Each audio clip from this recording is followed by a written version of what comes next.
Welcome in, Broncos country, to today's episode of the Denver Broncos' quest to plug their roster holes ahead of the trade deadline. The deadline is tomorrow, November 4th, and the Broncos are trying to win a Super Bowl this season.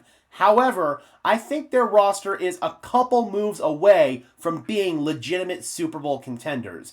I know there's some people in Broncos country who will disagree, but when you look at this roster and study it deeply, you do see a few flaws that might ultimately hinder the Broncos' chances.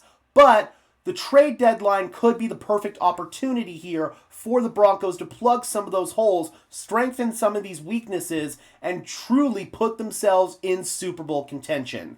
They're in heavy playoff contention right now. Barring an epic collapse, they're going to make the playoffs. And I expect them to most likely win a playoff game this year.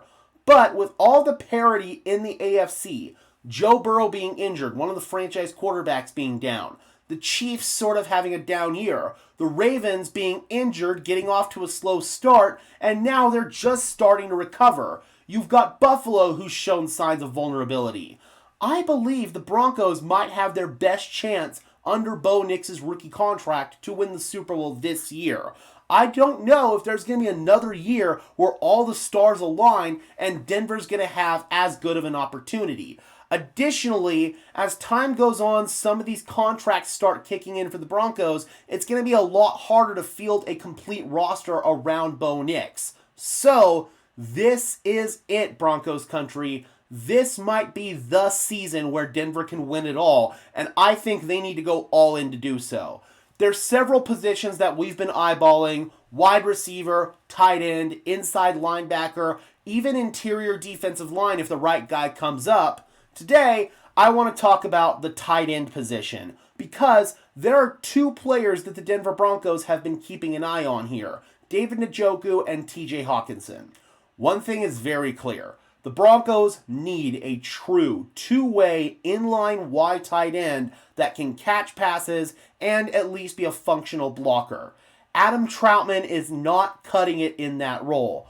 We've seen some nice stuff from Evan Ingram this year, but I think Ingram is being held back because he doesn't have a true inline tight end to complement what he does as a big slot H-back F tight end. So, for me, this move would be a no-brainer for the Denver Broncos, either TJ Hawkinson or David Njoku. Let's go ahead and talk about both of these players here and see where things are. Let's start off with David Njoku. According to Adam Schefter, he reported this yesterday, the Browns are more likely to be buyers than sellers at the trade deadline. The team is reportedly unlikely to move David Njoku as they search for quality young players to add to their roster. That doesn't surprise me at all. I know a lot of fans look at the breakout of Harold Fannin in Cleveland and they're saying that David Njoku is expendable. But it's kind of the same thing here in Denver. Harold Fannin is not a true inline tight end. He's more of an H-back, F tight end, big slot tight end. David Njoku is still the Browns' starting inline tight end. And Cleveland runs two tight end sets almost more than any other team in the NFL. So realistically, I didn't expect David Njoku to be available. I love David Njoku. You guys know I've been wanting to get him here in Denver for about the past 3 years, but I just don't think it's going to happen.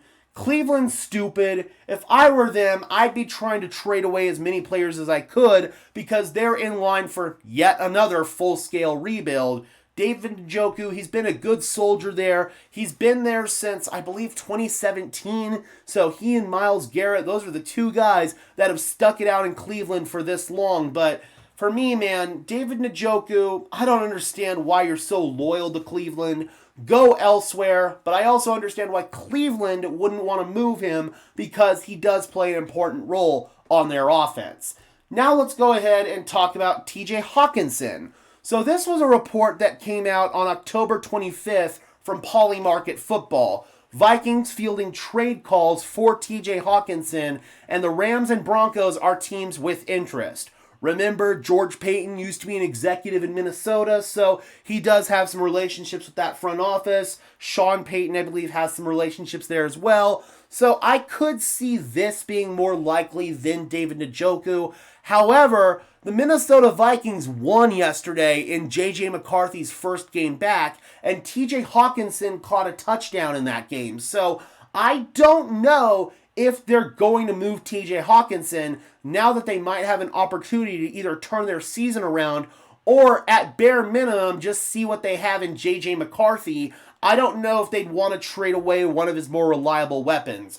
We've broken down the finances for both of these players, and we've talked about what it might take to acquire both of these players in previous videos. So for Njoku, that one's pretty much off the table at this point. As far as Hawkinson is concerned, I think Denver still might be able to acquire him for like a 5th round pick. But again, I just don't know if TJ Hawkinson is going to be available now that Minnesota might be on the brink of turning their season around. So it sucks, and the Broncos are monitoring the tight end market. Multiple reporters have reported that. I've kind of heard the same thing through the grapevine. The Denver Broncos are looking for tight end help beyond just Mercedes Lewis. Lewis definitely made an impact in his few snaps that he played, had that really nice block on that J.K. Dobbins run, but Denver still needs a true two-way inline tight end, and right now, they do not have a player of that type.